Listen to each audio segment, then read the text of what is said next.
Joe Biden tends to spend a lot of time simping for China, and no one else can seem to understand it, and I can't either. But, I mean, Joe Biden himself explains, look, I just love hanging out with Xi Jinping. He's a really smart guy, which is an actual direct quote.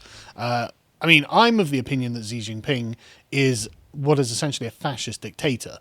He has implemented, I guess, what we'll call state capitalism, which is just another synonym for fascism, really. He is operating concentration camps. He appears to be undertaking some kind of genocide, and he, not so long ago, changed the way that the Chinese political system works so he can hold office for life. So what's the difference? You know, any difference seems to be purely semantic.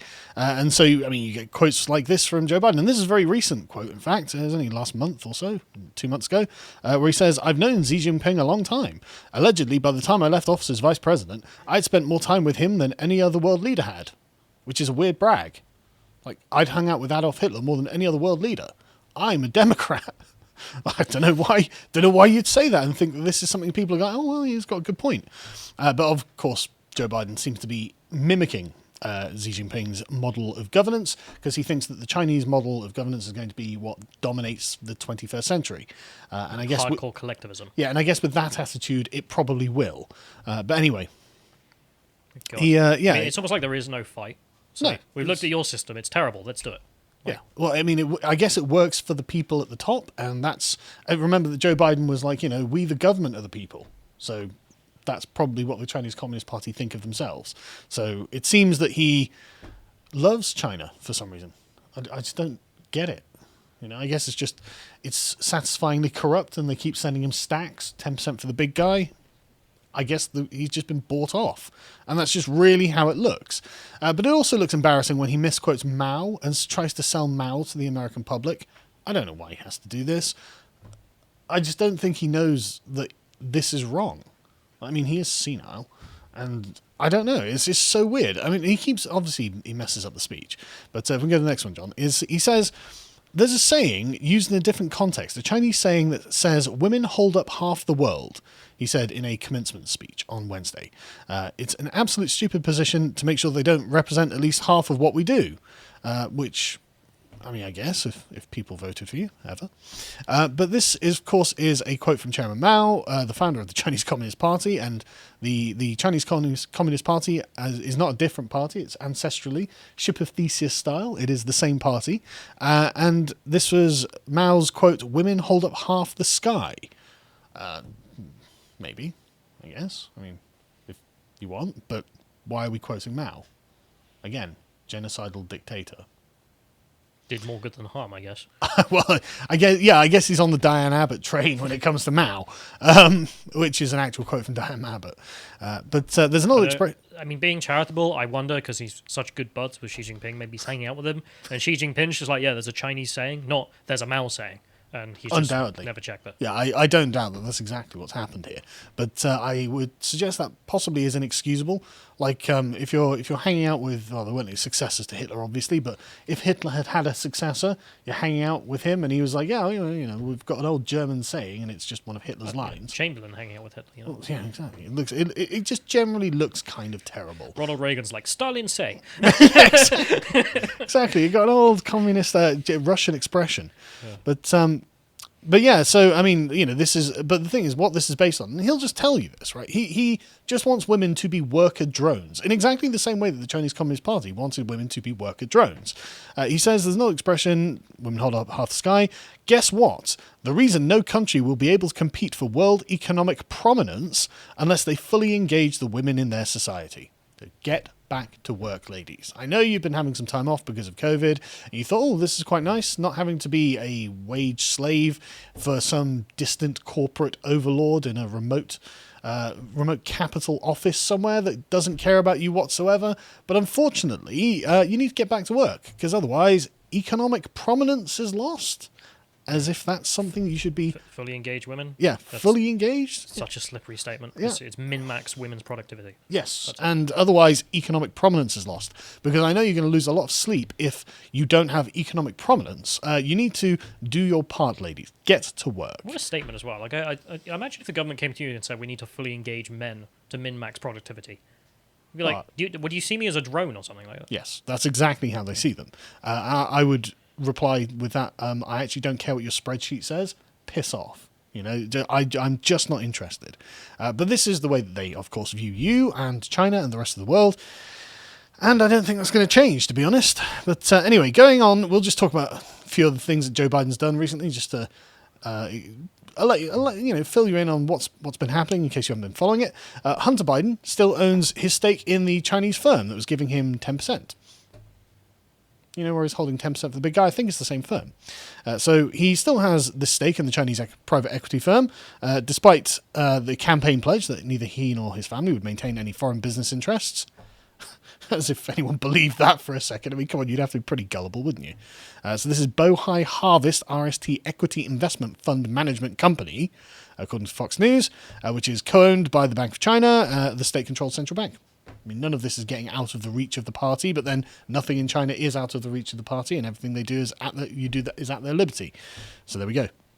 But of course, this is because in 2019, the reason this is important is not just the fact that the president of the United States is being bought off by China, and before he was president, had been bought off of them by them for years before. I mean, that's their words. As if that's not important enough. Yeah. But I just want to emphasize that the speech. Remember the one that's been? Oh taken down? yeah. This was Di Dongsheng, Yeah. who literally said, "Well, we have friends in the White House when Trump was in. We don't have friends in the White House, but now Joe Biden's back in. We have friends, and we just say, here's a stack of money, and if that's not enough, we just give them 2 stacks, and eventually the problems resolve themselves." It's not a Western criticism of Biden. It's a Chinese, admission that they puppeteer him with cash, which is presumably why he likes China so much. But I know, and let's be fair, this is not going to be like the first time either, is it? It's not like, in the last year I decided to do this. No, you've been hanging out with Xi Jinping for decades. He's been doubtless giving you kickbacks for decades. But anyway, the reason is that on the campaign trail in October 2019, Biden said, "No one in my family will have an office in the White House, will sit in meetings as if they're a cabinet member, or will, in fact, have any business relationship with anyone that relates to a foreign corporation or a foreign country." I mean, just the balls to say such a barefaced lie. Like, we know that Hunter Biden does. We know he does. He's still on the board.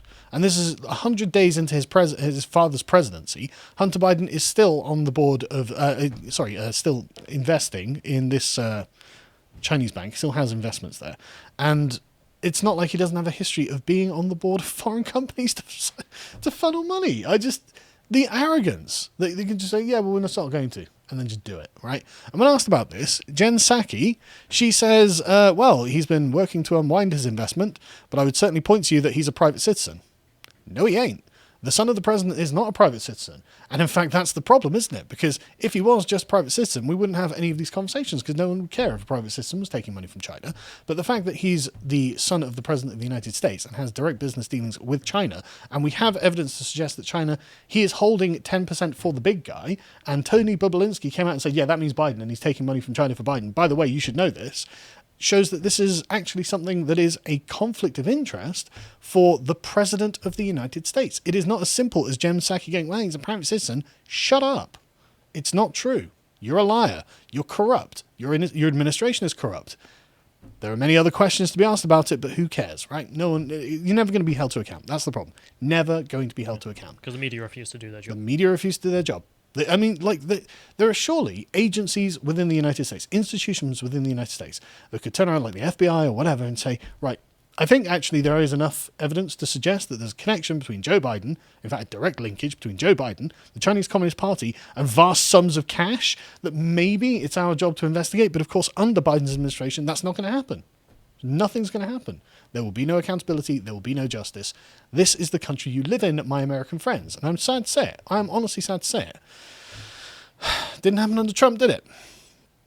But yeah, I mean, where haven't they taken money from? Like, Hunter Biden's had business interests, of course, in Ukraine, China, Kazakhstan. He took $3 million from the mayor of Moscow's wife, etc., etc. And Joe Biden just came out and said, oh, I don't know anything about this, apart from the fact we've got the emails that show he did know exactly about this. So I don't know why I even bother talking about this, really. Because at the end of the day, Joe Biden may as well just come out and say, yeah, I do, tough. And just go back in. Go have a nap. Nothing's going to happen. Anyway. Moving on, we'll talk about Biden's hate crime bill. Do you want to talk about this? Because I actually didn't look into this. Yeah, so this, I found it really funny because I saw loads of progressive media. I mean, this is Reuters here, but I saw like Now This, Democrat outlets, the Democrat Party's own Facebook page, like promoting, haha, we've signed the hate crime bill that will stop Asian Americans being harassed for being Asian. And it was like, nope. Nope, it doesn't change anything. So in the Reuters article here, they tell you what it does do. Designates a Justice Department employee to expedite a review of hate crimes reported to the police during the COVID-19 pandemic. It would also provide guidance for state and local law enforcement agencies to report hate crimes, expand public education campaigns, and increase guidance to combat discriminatory language in describing the pandemic. So he didn't propose a bill, he signed an executive order. It's just like guidance. Yeah. Please do this. So no new law, because there isn't any law to be passed.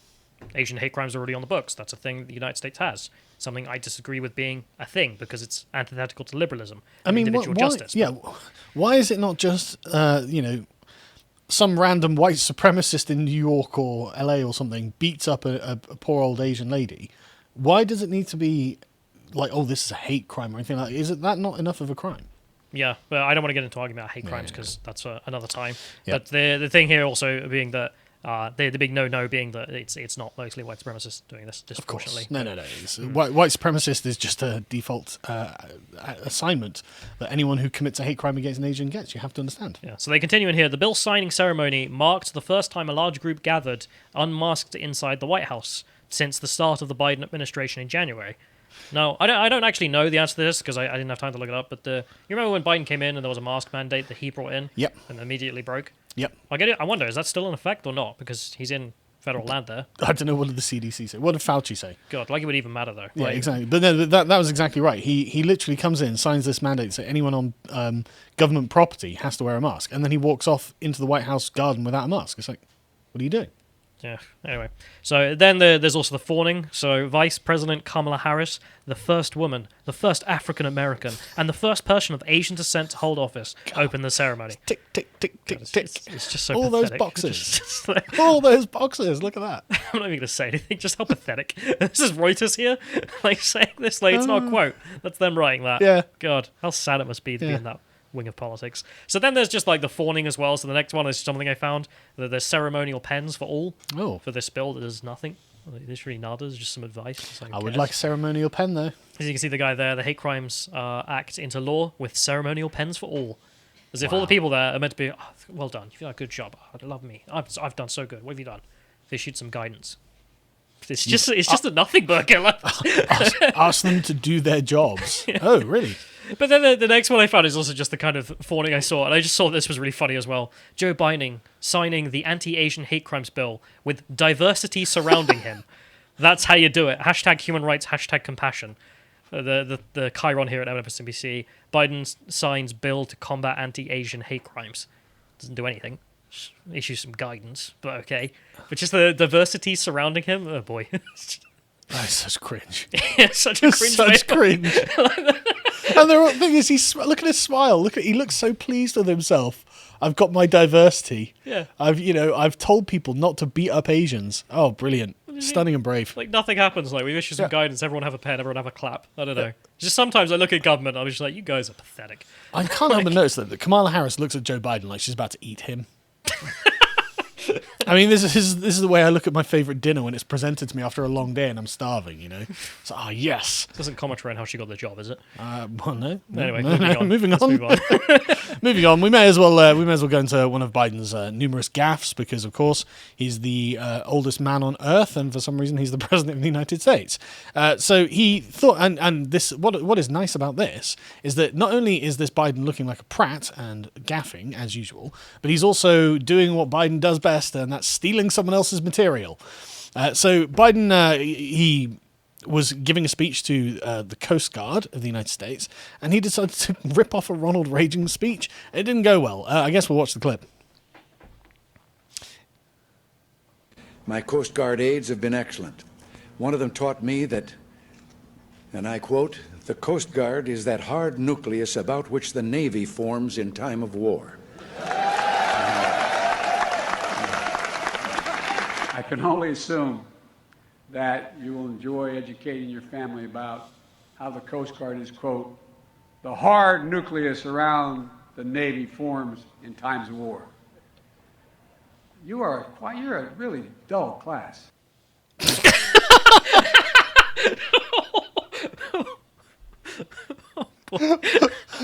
Look, man, when your joke lands flat, don't insult the audience. Fully Nish Kumar there. Yeah, absolutely. Like, I mean, he fluffed it up anyway, so it's not like he even got it right, you know. But good God, what an attitude! Listen, peasants, laugh when I tell you to laugh. You know, when I've stopped talking, that's your cue. God, if I was doing it as well, I'd insult them. Like, do you know the joke title for the Coast Guard? No. Puddle Pirates. Oh, Because compared to the Navy and the military and whatnot. yeah, but that's such a cute name. That's such an adorable name. Hello, Puddle Pirates. Well, no, I can imagine there'd be a kids' show called that, right? You know. I'm not sure the Coast Guard would be called it, though. No, but it's They risk their lives. It's endearing, you know. That's not bad. That's not a bad name. But Daddy, what do you do for a living? But yeah, anyway, moving on to Biden's next set of lies. Why not? We go to the MSM one. Yeah, so he apparently recently claimed that his grandfather was a coal miner, which wasn't true. And what I hate about this, again, the fawning, right? It's the fawning. And I just can't stand the framing, right? So Joe Biden said that his great-grandfather was a coal miner. Should you believe him? And according to a Washington Post fact check, no, you shouldn't. He's lying again. But I don't really want to go on. Like, I don't want to make a huge deal about Joe Biden lying because he lies all the time. He's just like any other politician, and there does seem to be something slimy about when he does it. Trump just expands on what is really true. You know, so something true will happen, and then Trump will take it up about 5 or 6 notches. But there was a kernel of truth there. But what Joe Biden says is just not true. Like when he says, "Oh, I graduated top of my class." No, you didn't. You graduated bottom of your class. Like, why did you say that? You know, that's a record that people can check. People found that out. Why did you say that? And he sits there giving Neil Kinnock's speech. And it's like, but this is my speech. No, it's not. It's Neil Kinnock's. It's literally word for word. We have it on video that you took this. You know, we know you took this. And he just does this over and over and over, right? And so this one... should we care? Like, yeah, exactly. I don't... Like, sorry, when Trump was lying, you just stayed home? Like, you didn't write 50 articles about the damn lie within 10 minutes? No. I didn't write fawning, you know, well, I mean, we should take Trump's word for it or something like this. I was just like, whatever. And this is the thing, right? I don't even hate Joe Biden. It's just like... How could you? Exactly, what's that hate? It's just this empty suit. It's like trying to find mustard gas. Yeah. Like, it's like... he's beneath the contempt I would have to feel for me to hate him. You know, he's just an obvious shill. But anyway, so... Biden was lying about the claims of his family's coal mining history. The Post found there is little doubt that his great-grandfather was a politician and a mining engineer, but not a mine worker. Comes from a family of politicians. He lies. He's really good at being a politician. He's become president of the United States. I mean, you know, you got to give him credit. He really knows how to lie his way to the top. But anyway, right? So this is not the first time, of course. We'll just go through a few of these lies. As the Washington Post said, right? This is not a repeat of 1988 when Biden lifted lines from the British politician Neil Kinnock's speech and when he falsely said that he had ancestors who worked 12 hours underground. Well, it kind of is. But this is just part of his history of plagiarism. I mean, last year he claimed that he was once arrested in South Africa while trying to visit Nelson Mandela in prison. Do you think that happened? Why would you? What actually happened, according to his campaign manager at the time, she said, actually, no, he was just separated from his party at the airport. This is very much like Hillary Clinton claiming that she arrived in Bosnia under sniper fire to CNN, who were the ones on the ground in Bosnia in like the 90s or whatever when she arrived. And then they just have the clip of her arriving, filmed from getting off the plane, going into wherever building. No sniper fire whatsoever. And it's just like, why would you just say such obviously false things? I don't understand. But this is the point, right? So you get all these lies, and this is how this is being represented, right? Biden is not a dissembler whose minor lies betray a cold, dark soul lurking behind the mirrored aviators. He comes across as avuncular, I don't even know what that means, corny and overfamiliar, not because he's grasping for something that can't be obtained by legitimate means, but because that's who he is. What? Like, he's not grasping at something that can't be obtained by legitimate means. Oh, yeah, because there's no doubt in America about the legitimacy of Biden's presidency. But good God. So yeah, I just don't understand why everyone has to run defense for what is a known and proven liar, and then be like, yeah, but he's not lying because he's a bad guy. He's not lying because he wants to get something from you he doesn't legitimately deserve. He's lying because that's just what he's like. There's legendary video footage of him chatting up senators' mothers and telling their prepubescent daughters no date until they're 30, and that's heartwarming. Don't think Joe Biden's interactions with children are actually very heartwarming. I wish I'd actually got some compilation clips up of Joe Biden's interactions with children and women, to be honest. And oh god, but heartwarming is not how I would describe it, right? But one thing it isn't is inauthentic. Career liar, and they're like, yeah, well, he's not inauthentic. Just what foreign universe do you live in that you think that's persuasive to anyone who follows politics in any way, shape, or form? I mean, this is why I called him mustard gas. Your point's totally on the money, which is just so hard to hate because it's so hard to give it to us.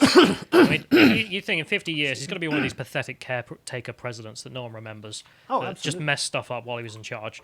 That was completely pointless. I mean, I'm just reminded of the anti-communist song "Ain't I Right?"